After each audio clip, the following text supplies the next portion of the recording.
Oh man, that suplex was sick. That one got me a lot of money. Woo, payday.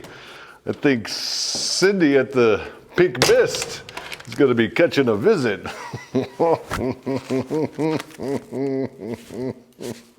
Oh, hi kids. It's another edition of Bedtime Stories with me, the Rich Sergeant. Who knew that backyard wrestling pays so well? Not this guy.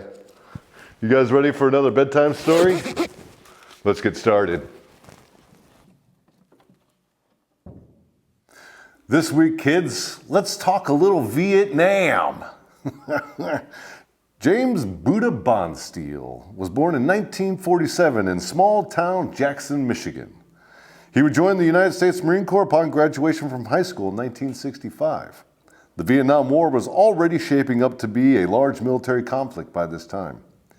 Americans had begun their air campaigns against the Viet Cong, and nearly 100,000 combat personnel had been sent to the country. Meanwhile, Bondsteel was not getting his, and he was sent to Korea instead. His enlistment in the Marines came to an end, and he still had not seen any combat, and it did not seem likely that he would. So, Bondsteel did the next best thing. He joined the Army. In 1969, he was assigned to Company A, 2nd Battalion, 2nd Infantry Regiment, 1st Infantry Division. Jesus, that's a long codifier. He was quickly sent off to the lovely jungles of Vietnam. And by May of 1969, he was elbows deep in the Viet Cong's ass. Something he picked up from his days in Korea, he learned the language quickly and could even discern local dialects. This would give him the nickname Buddha by his men for his height and stature and his immersion into the Vietnamese culture. However, it was what happened after discovering a large weapons cache in a tiny shithole village of An Loc Province, Vietnam, that Staff Sergeant Bondsteel would be remembered for the savagery he would lay down upon the enemy. I can almost hear some Creedence Clearwater in my head as I read this. It was May 24th, one day after finding the mother lode.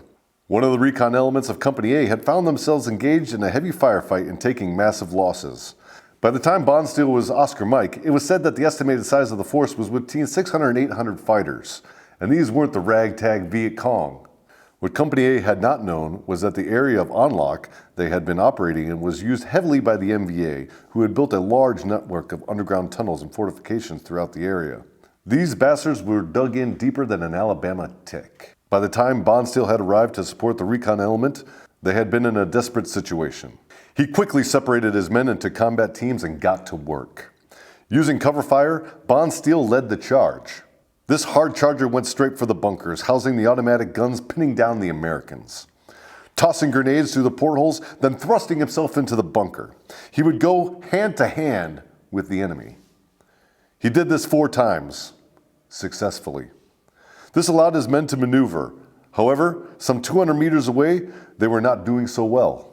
Bondsteel, having just destroyed 4 bunkers, dashed across the open battlefield, leaving a strange trail behind him that would be later identified as his ball tracks.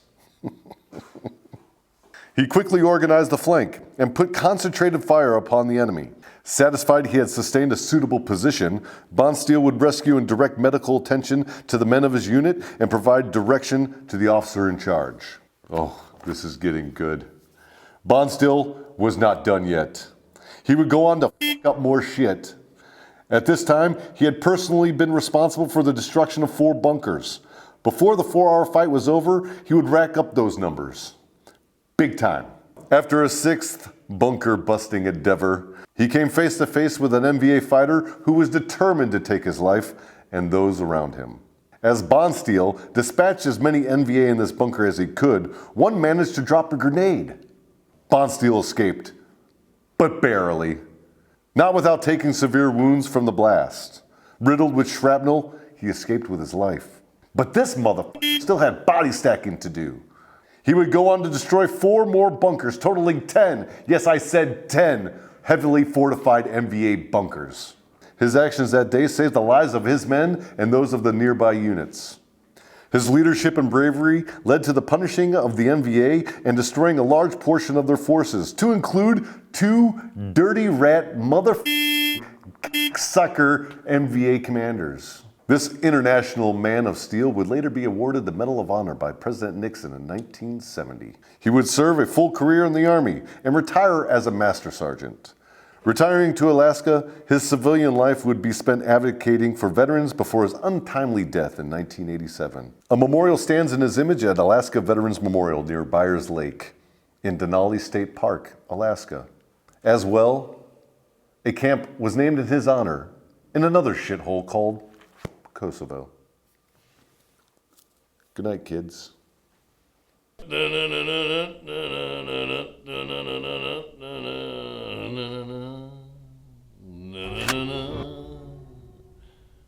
Hey, Hermie, you better get yourself an oil change and hitch her up. We're going on vacation.